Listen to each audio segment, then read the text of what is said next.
Welcome to Honest News.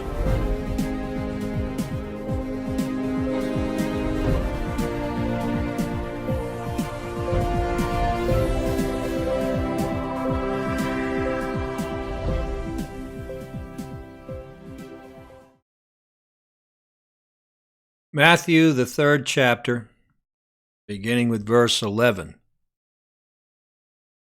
I'm hearing more and more from the charismatic movement that the fire of the Holy Ghost is actually passion. It's passion, they say. It's excitement. It's passion. That's the fire. And so supposedly, while the 3 Hebrew children were in the fire, that they had a fire inside of them that was greater than the fire of the furnace. And so now passion's supposed to overcome physical fire in a physical furnace that has been lit by a king. So now your excitement, your passion is stronger, more powerful than actual fire that lights a furnace, according to charismatics, according to this apostolic movement of hell. These are ministers of Satan, trying to tell you that your passion is going to overcome fire in a furnace. Trying to liken the fiery furnace to just be, this is just a small obstacle in your life. You know, when you're in the fire and you're going through your trials, listen to me. When they were in that furnace, that was not just a small trial. It was life and death. Life and death.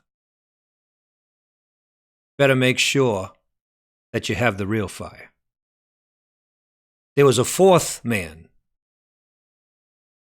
like unto the Son of Man, in the fire with them. Amen? But you didn't hear the minister of Satan mention that 4th man at all. Never mentioned him. He said it's your passion that's going to get you through the fire. Matthew chapter 3, verse 11. I want to talk to you about unquenchable, the unquenchable fire that's coming. A fire that cannot be quenched is coming. John the Baptist says, I indeed baptize you with water unto repentance. But he that cometh after me is mightier than I, whose shoes I am not worthy to bear. He shall baptize you with the Holy Ghost and with fire.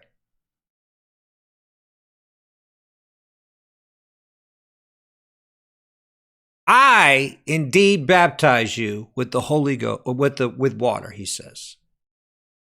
But he shall baptize you with the Holy Ghost and fire, whose fan is in his hand. His fan is in his hand. And he will thoroughly purge his floor and gather his wheat into the garner, but he will burn up the chaff with unquenchable fire.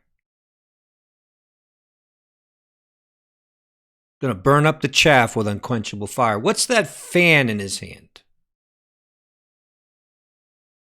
That's the wind of the Holy Ghost that's going to separate the wheat from the chaff. Are you listening? Going to separate the flesh and carnality from the spirit. He will thoroughly purge his floor. Now notice what this is talking about. This is talking about the wheat. This is not talking about the barley.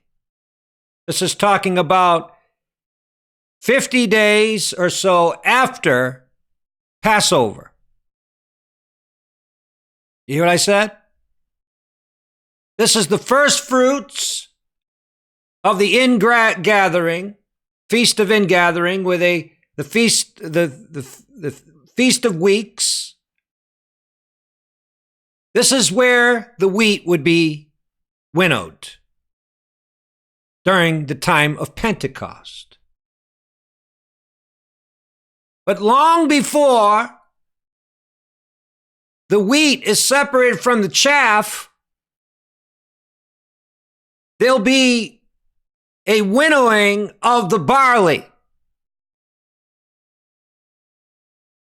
You hear what I said? Which takes place in the spring. Amen. So what John is talking about is during the tribulation hour. He's not talking about at the beginning of the tribulation hour. He's talking about in the middle of the tribulation hour. Unquenchable fire is coming. Amen. God is going to pour out his Spirit upon all flesh. An unquenchable fire is going to burn up everything on this earth. When it's all said and done, there'll be a new heaven and a new earth. And only that which has been gathered in after being winnowed, after being separated, is going to be saved. Now, the Bible talks about the harvest is ended and we are not saved. You want to make sure that you're saved before the harvest is ended. It'd be better to get in at the beginning of the harvest, which is during Passover and unleavened bread at the beginning of the harvest in spring. Why wait all the way to the middle of the tribulation hour to be delivered, to be saved? Again, brothers and sisters, the unquenchable fire is coming, and it's not going to be passion. I don't care how passionate you are. I don't care how excited you are. Remember this, those that are filled with passion and thinking that passion's going to overcome the unquenchable fire, let me tell you this. They're the ones that are going to be fighting against God. They're the very ones that are going to be fighting against God. Amen. So we want to make sure that when his fan is in his hand, that we are being separated from the chaff, the carnal nature, the flesh. Praise the Lord. And gathered in to his garner. Praise the Lord. Let's not wait into the middle of the tribulation hour, people. I've shared with you many times, there's the first of the first fruits, and then there's the first fruits of the barley. Amen? At the beginning of the 7 years of tribulation. But then in the middle of the tribulation, there's the wheat. That's what John is talking about, in the middle of tribulation. It's going to be so bad on the earth, God is going to send forth his angels to gather out those that are beheaded for the testimony of Jesus. Amen.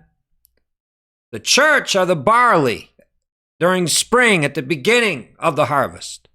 The first of the first fruits are the bride coming out of the church. Are you listening? After the wheat will be the